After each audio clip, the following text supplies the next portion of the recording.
Keeping their promise of a living rule set, Corvus Belli have dropped version 1.1 of Infinity N5. Let's take a look at what's changed.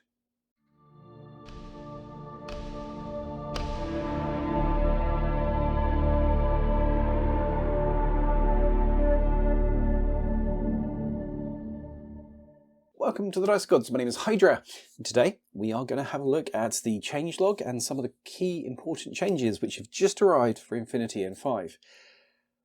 When Corvus Belli released N5 and did it in a digital-only format for the rulebook, they were very clear that one of the objectives here was to continually upgrade, change and respond to feedback from the community to improve the rule set as we went along.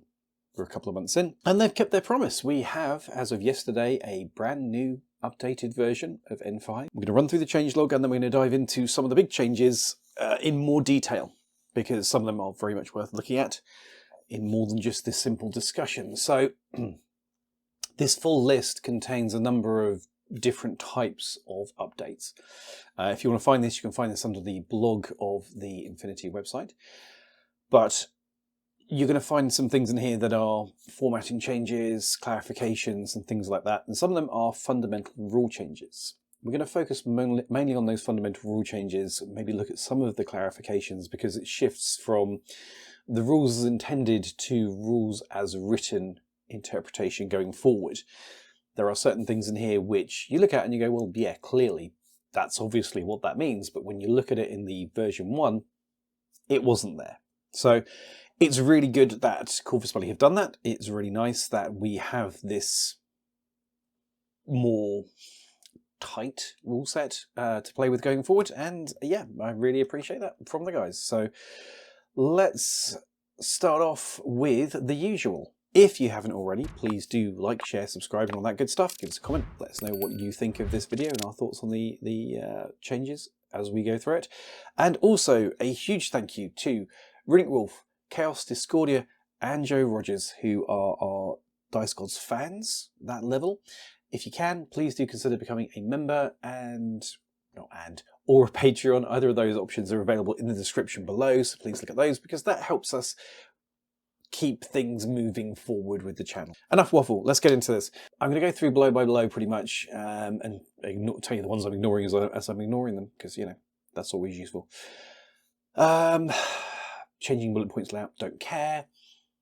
Adding vehicle to the list of hackable troops, this makes sense, and it's, I think, a good addition. Being able to hack vehicles makes logical sense. It'd be interesting to see what happens when they're immobilized. I guess they kind of float for the time being and they just stay in the sky, but it would be cool if you could immobilize them and drag them to the ground, but that's not one of the options yet. Tactical order, that's a refinement. Deployment phase, the clarification that you must declare how many troopers you're holding back during the deployment phase. So if you have, there are ways, normally when you deploy, you hold one trooper back. So you deploy everything, hold one trooper back, your opponent deploys everything, they hold one trooper back, and then you put your last one down, and they put their last one down. There are things like strategos and command token expenditure and stuff like that, where you can hold back more. You now have to say if you're holding back more. Note, not what you're holding back, just that there are more than one. For the order count, this is quite an important one. So tactical orders, you have to place the tactical order on the table next to the trooper.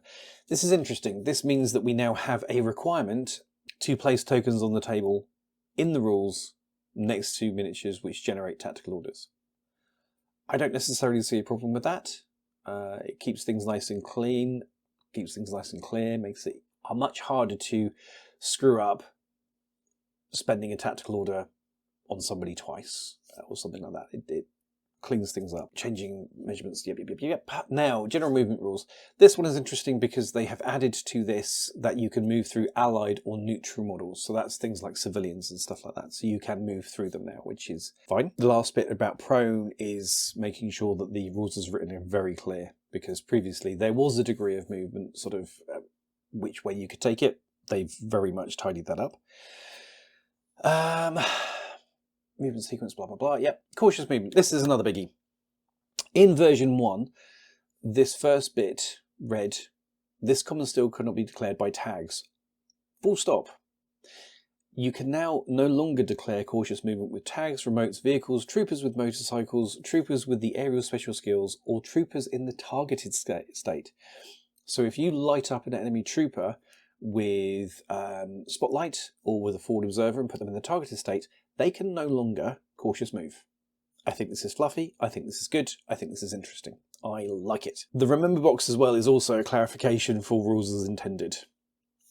Historically, this bit of text which reads troopers in hidden deployment are neither models nor markers, so they cannot react to a cautious movement by having line of fire or being in zone of control, didn't have or being in zone of control. So rules as written, a hidden deployment trooper could react to a cautious movement in their zone of control. Now they can't. It's clear that they couldn't. It's clear that that was what was intended, but it wasn't there, so therefore there was the room to be like, ha ha ha. Not anymore. What I really like about this update is there is a lot of, now this is quite a technical term, but when you have this kind of rules interpretation where it's like, well, it doesn't say it, therefore, we call that dickery. This update removes a lot of dickery from N5, which is a good thing in my opinion. That's a really solid thing. Jump and climb are redone. We're going to deal with those separately because they're quite important. Now, white noise now also impacts marksmanship. I don't get that one. I don't. So white noise, if you haven't come across it before, it's effectively smoke for multispectral visors. If you have an MSV, you can't see through a white noise area. That's what it does. And you create it by hacking a template into existence, basically. But now it also affects guys who are really good shots. Now I can get it with some, you could argue that, well, it's the technical equipment they've got, but there's some guys in Ariadne that have it, and I'm sorry, but their idea of high tech is a stapler. So the fact that their marksmanship guys got debuffed by white noise, okay. That feels a little bit like nesting rules within rules. I'm not too much of a fan of that one, to be honest with you, but okay. We can live with that one. Examples, don't care about that. Yeah, page 70 disco ball effects. I read the version 1 and I read the version 1.1. The objective of this is to make it clearer that you cannot face-to-face roll while deploying a disco baller. So if you chuck down a smoke grenade, for example, you can smodge. You can put the smoke down and dodge effectively, get out of the way. Disco ballers can't do that. It is always a normal roll to deploy a disco baller, and you eat any return AROs that come in. That's just how that works. I read page 70 of the version 1.1 rules and thought I was reading the version 1 because it wasn't clear. I think it would have been useful if they changed the terminology inside of that initial description to just say, these do not generate face-to-face rolls. But they don't say that. There's quite a long, fluffy, cuddly bit at the start. Could do with a bit of cleaning up in my opinion still, but it's good to know that that is the objective, that disco ballers do not get to do face-to-face rolls. Fine. Page 72, boost. So this is things like crazy koalas and fast pandas. You put them down, they zip out 8 inches and then they stay there. This is just a clarification that when they are zipping out that 8 inches, they do not trigger things like mines. Which I think is a shame because that's freaking awesome. The idea that you could just take like a crazy koala and zip it through the middle of a minefield your opponent had put up and make it all detonate was brilliant. But you can't do it. So even though I hadn't thought about doing it, you now can't, which is just sad. Now, here is one of the first, in my opinion, big kind of changes. So armed turrets, arguably, are open to abuse, or were. They are now less so. So they have now gained the new non-reloadable label, which means that, and you're going to find this amazing, a trooper who has turrets cannot, and then uses one, cannot then reload that. They can't get another turret, so you can't spam turrets out. That's what that means. This is quite cool. So if you want to start spamming turrets, you're going to need to bring multiple guys with turrets, effectively, which, I mean, if you're that committed to the cause, fair play to you, but I don't think many people will. I think that's a good move. I think it's less of a baseball bat and more of a wiffle bat, but I think that armed turrets needed it, and I'm glad to see it, so bravo. Good job, CB. Thank you very much. So, deployable profiles, blah, blah, blah, that's fine. Applying the most restrictive option always takes precedence, that's fine. Requesting a speedball, we're going to dive into that one in more detail later, because that requires more detail. So, aerial, if you have the aerial skill, you can never be in silhouette contact with other models, scenery, objectives, stuff like that. So that does mean that things like the GoPod, the flying dudes, they can't complete missions that require you to be in base-to-base contact with an objective, which is cool. It does mean that you can't, like, if you had a specialist on one of your aerial vehicles, that you couldn't just fly it up to, say, one of the boxes in supplies, take the box and then run like hell. That makes sense. Booty has had a change. We like a bit of booty on this channel. It's always nice to see when there's been booty changed. I'll let you have the excitement and the thrill of checking out what is now contained within booty at numbers 16, 17, 18, 19 and 20. You can do that on your own time. I don't want to get involved in that. Climbing Plus. This is a big change. We will cover that one in a minute. We'll cover that one separately. Engineer. When I first read this, it did make me laugh.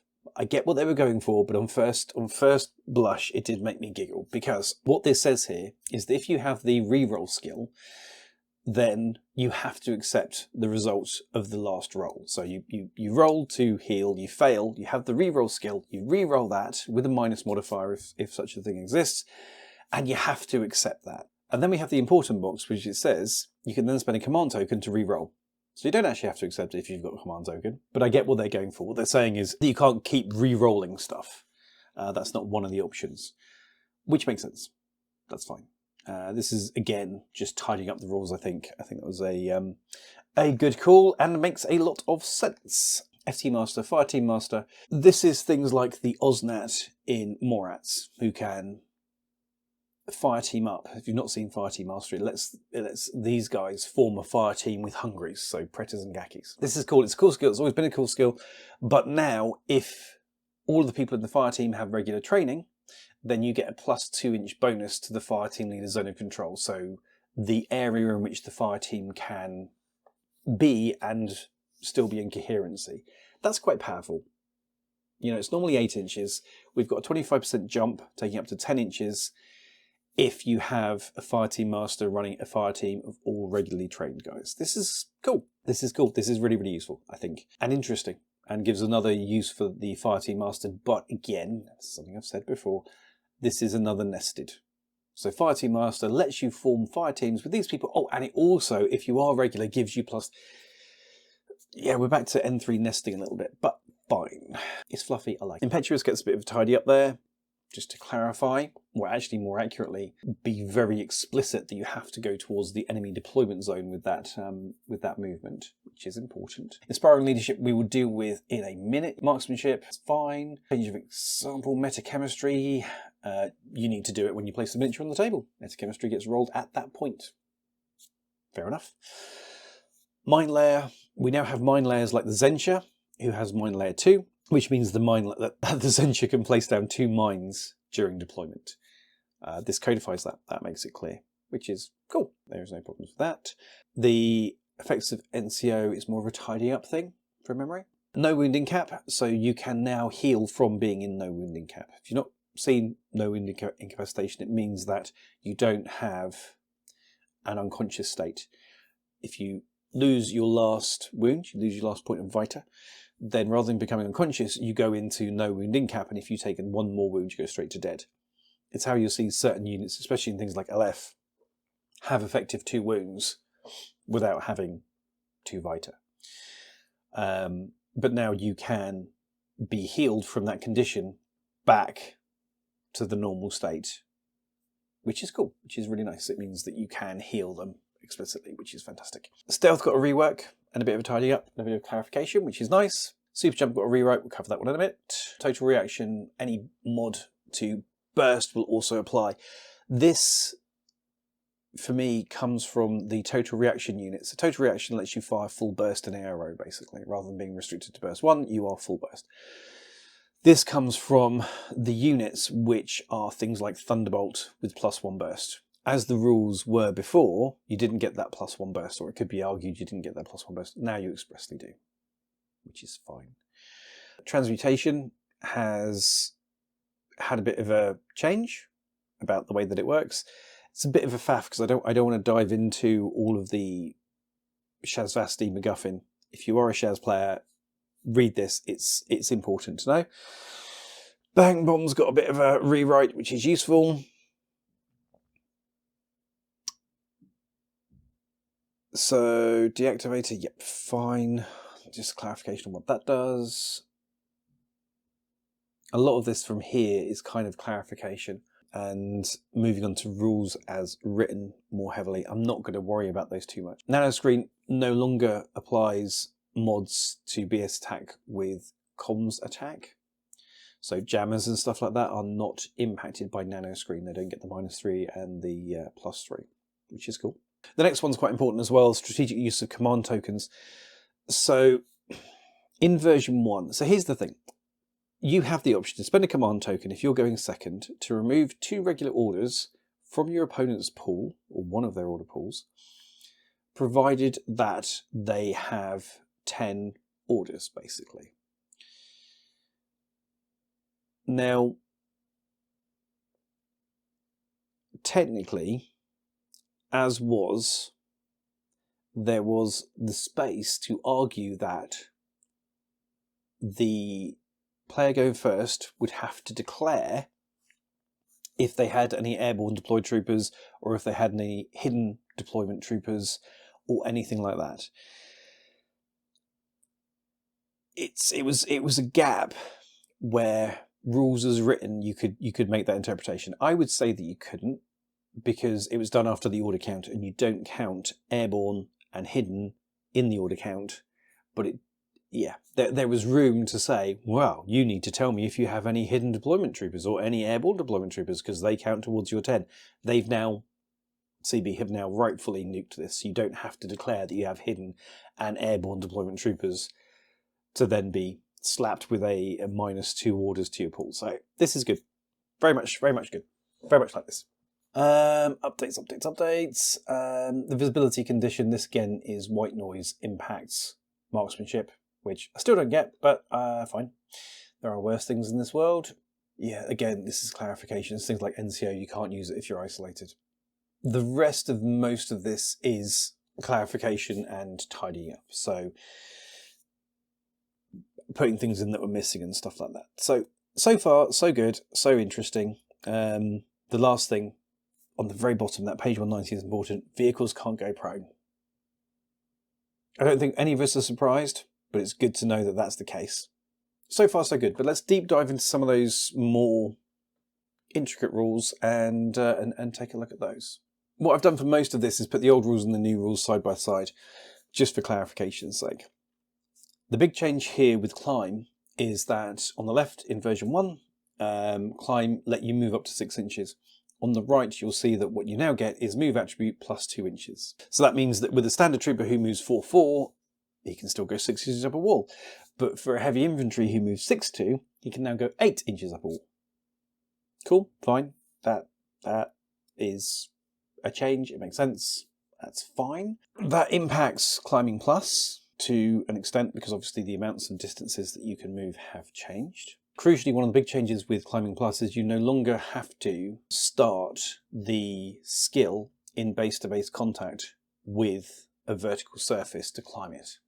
You can go from walking to climbing, which is cool, because one of the issues with version 1 is that you had to get in base-to-base contact with the wall and then you could climb. So if you were an inch away from the wall, you had to burn a move skill to get that last inch and then climb. That's no longer the case. You can just trot across the floor and then up the wall and then do your next skill. That's absolutely fine. That's not a problem at all. So it's made climbing plus a little bit less messy, a little bit more useful, a lot more efficient, and takes us back to kind of an N4 condition, which I'm here for it. I think this is a good move. I think this is, it simplifies climbing to an extent, but it certainly simplifies climbing plus, and I think that's a really good call on Corvus Belli's front. Jump skill. Would you believe the jump of 6 inches is now a jump of first move attribute plus 2 inches. No one saw it coming. No one could have guessed. So this is essentially the same thing that they've done with climb. Interestingly, they've also added in a jump ends when the trooper touches the surface, which will be the landing spot. I don't know what the objective of that is, what gap we're plugging in the rules there, but clearly there is some dickery that's being stopped by that sentence, so I'm glad it's there. But yeah, so jump is now first move attribute plus 2 inches. Super jump, this has had this is kind of a medium baseball bat that this has had in some ways, but it makes sense.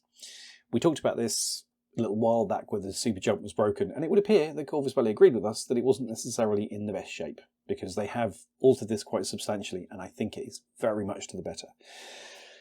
So the first thing, and most important thing to note, is that super jump has to be the first basic sort of skill of an order. So if you're going to use super jump, you declare it first. It is first out of the gate. And you can only use it once per order. So no, you can't gummy bear around the board anymore. You can't bounce in a single order. You can bounce, move. That's fine. And that second short skill, if it is move, will be the second movement attribute, the second value of the move attribute only. So if you move 6'2", and then you jump 8 inches, so the 6 inches plus 2 that jump gets you, you can't then go, okay, well, I'm now going to declare the move skill and move 6 inches. No. It is 8 inches for the super jump, which is your normal 6 plus 2, and then you can move the second attribute skill, which would be 2. So it's a maximum of 10 inches. It's good. It makes sense. I'm absolutely fine with it. I think it's a good move. I think it stops some of the stupidity that exists. Interestingly, if you want to do a long skill super jump, so you need to go a little bit further and just do a long skill super jump, then it is first movement value plus 4 inches instead of 2. So you can do long skill and go 8 or 10 inches, or you can do short skill and do mov plus 2, and then do another skill. So I think this is good. I think this is a very good move. Jet propulsion was also tidied up a little bit as well, just to make it a little bit clearer. This is no bad thing. Request Speedball. Now this doesn't have a before and after because it doesn't. It's just a hoofing piece of text. So rather than screwing about with it, I decided just to highlight it. So the big change is they have clarified that a Speedball token is 55 mil and you get 2 of them. So that's now codified. That is fine. They have also been clear that you cannot start an order, do a first short skill, and then go, ooh, I need to do my Speedball, and call in your Speedball partway through the order. You have to do it at the start. It gets done at the start, you roll, you bring them in, and then you spend your order. Fair enough. That keeps things tidy. Somebody who's forgetful like me, I'm going to be doing Speedballs repeatedly. Later, an order later than I planned, because that's just the way that my brain works. But hey, c'est la vie. The big change, however, with Speedball is the with unconscious allied trooper for the bottom 2, and contact with allied trooper for Vitapack, auto repair suite, and switch on. Right now, Vitapack and auto repair suite and switch on are being used as ablative shields, effectively, an instant bounce for one type of attack or another, essentially. You can now no longer use those on yourself. So if you are carrying your switch on or your auto repair or your Vitapack, you can't use it. Somebody else has to use it on you. That makes sense. I think that's going to stop some of the stupid shenanigans of Ramboing, or at least make it a little bit less efficient for certain units. What I do think is that you're probably going to see that things like servant bots for doctors and engineers that will potentially be following around those heavy hitters, they're going to start picking up speedballs and applying them. I can see that being a thing that would be useful. But I think this makes sense. I think this is a good change. I think this is a positive change for the system. Definitely. Bravo. Inspiring leadership. This has had a gentle nudge with a baseball bat. A wiffle bat. I don't want to be too harsh. So it's had a gentle poke in an unpleasant way. The two main changes, or the one change, is that where Inspiring Leadership gives the courage skill, it doesn't do that to religious troopers. So all you MO players out there who have your Joan, and she's giving you Inspiring Leadership, and suddenly all of your religious troopers who don't like getting out of the way when they've got shot can change that to courage. Not anymore. Not with version 1.1. You don't get the option of changing your religious troopers into courage troopers. Expressly, nah, points for effort, nice try. That said, much as that is a debuff, there is a little pat on the head as well, because you do get that feature that we saw in the FT before. Regularly trained characteristic troops, all in the fire team with an Inspiring Leadership trooper, So with Joan, get +2 inches to zone of control. So you have that 10-inch bubble that your fire team can form around your fire team leader, which is really nice. That's actually a nice buff. I like that. Especially with a really heavy, like Joan often forms a pain train with various knights and all the rest of it.